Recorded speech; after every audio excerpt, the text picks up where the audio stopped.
کو راضی کرنے کی کوشش کی گئی ہے۔ یہ تو تاروں کے نام ہو گئے، بلکہ ایک ہی تارے کے اتنے نام ہو گئے: دمدار ستارہ، بودھی والا تارا، گت والا تارا، جھاڑو تارا، بوکر تارا۔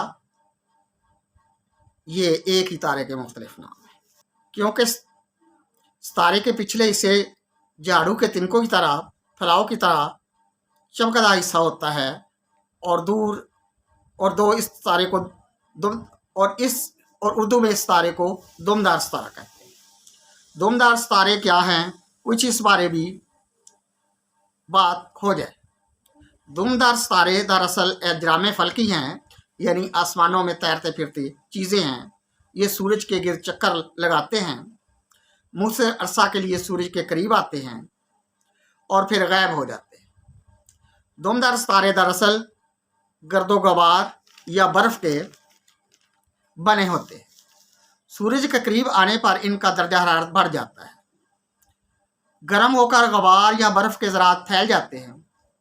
سورج کے مخالف سمت میں یہ گرد و غبار دم کی طرح نظر آتا ہے۔ دم ہمیشہ تارے سے شروع ہو کر سورج کے مخالف رخ پھیلی ہوتی ہے۔ دمدار ستاروں کا چکر سورج کے گرد سینکڑوں یا ہزاروں بلکہ لاکھوں سال پر بھی محیط ہو سکتا ہے۔ بہت سے دمدار ستارے 10 سال کے بعد اپنا چکر مکمل کر کے پورا کر لیتے ہیں۔ دمدار ستارے کو انگریزی میں کومیٹ کہتے ہیں۔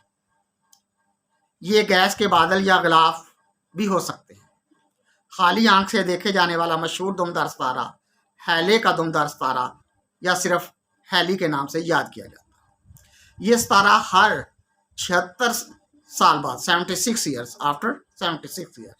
زمین کے قریب سے گزرتا ہے۔ مشہور برطانوی ماہر فلکیات